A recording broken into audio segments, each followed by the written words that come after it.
Side జరగదు.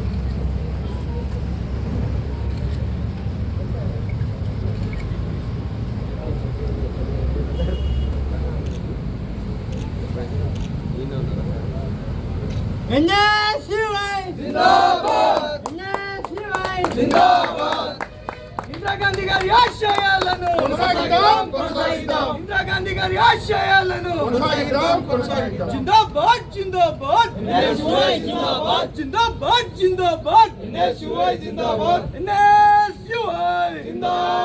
రాహుల్ గాంధీ గారి నాయకత్వం, రేవంత్ రెడ్డి గారి నాయకత్వం, పొన్నం ప్రభాకర్ అన్న నాయకత్వం, సత్యమన్న నాయకత్వం, జిందాబాద్ జిందాబాద్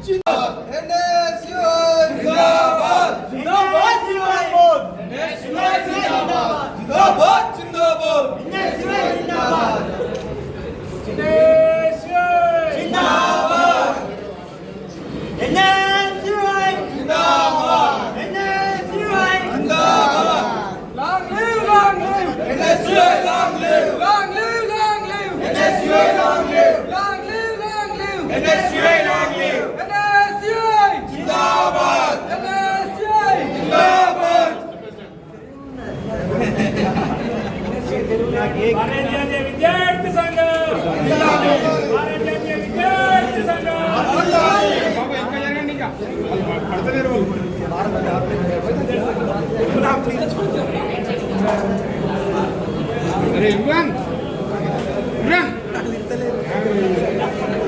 విద్యార్థి సంఘం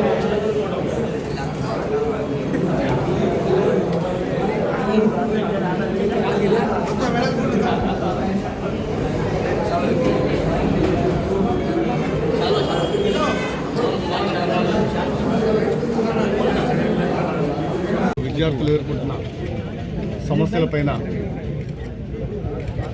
ఉద్యమించడానికి, వారి సమస్యల పరిష్కారం కోసం ఆ రోజు national students union of India Congress పార్టీకి అనుబంధంగా స్థాపించడం జరిగింది.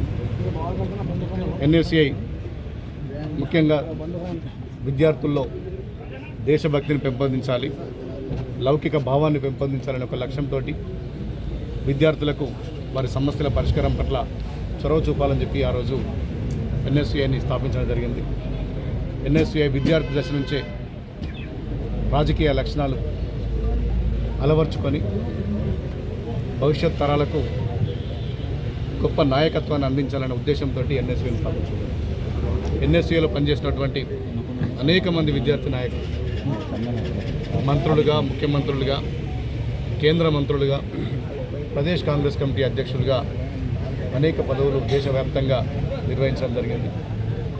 భవిష్యత్తులో కూడా రాహుల్ గాంధీ గారి నాయకత్వంలో ఎన్ఎస్సిఐని మరింత పటిష్టం చేసి దేశంలో కానీ రాష్ట్రంలో కానీ విద్యార్థుల సమస్యల పరిష్కారమే ధ్యేయంగా ముందుకు పోతామని, ఈ రాష్ట్రంలో ముఖ్యమంత్రి రేవంత్ రెడ్డి గారి నాయకత్వంలో విద్యారంగాన్ని దేశానికి ఒక రోల్ మోడల్గా ఈ రాష్ట్రంలో చేయడానికి మన ముఖ్యమంత్రి రేవంత్ రెడ్డి గారు ప్రయత్నం పెట్టుకున్నారు.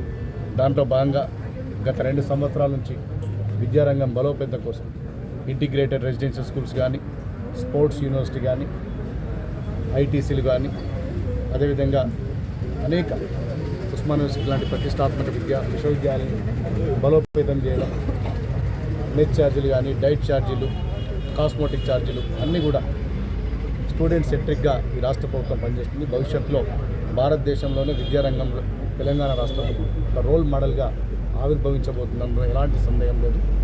నేను విద్యార్థులకు, విద్యార్థి లోకానికి ఈ సందర్భంగా ఎన్ఎస్సిఐ ఆవిర్భావ దినోత్సవ శుభాకాంక్షలు తెలియజేస్తున్నాను. గతంలో నేను కూడా ఎన్ఎస్సిఐలో పనిచేస్తున్నాను. నేను కానీ, మా అంజన్ గారు కానీ ఉస్మాన్ యూనివర్సిటీలో రాష్ట్ర కమిటీలో ఎన్ఎస్సిలో పనిచేసి ఇవాళ ఎమ్మెల్యేగా అవకాశం వచ్చిందంటే ఆ రోజు ఎన్ఎస్సిఐ ఇచ్చినటువంటి స్ఫూర్తితోటి ఈరోజు నేను నాయకులు చాలా సంతోషంగా సందర్భంగా అందరూ కూడా ఆవిర్భావ దినోత్సవ శుభాకాంక్షలు తెలియజేస్తున్నాను.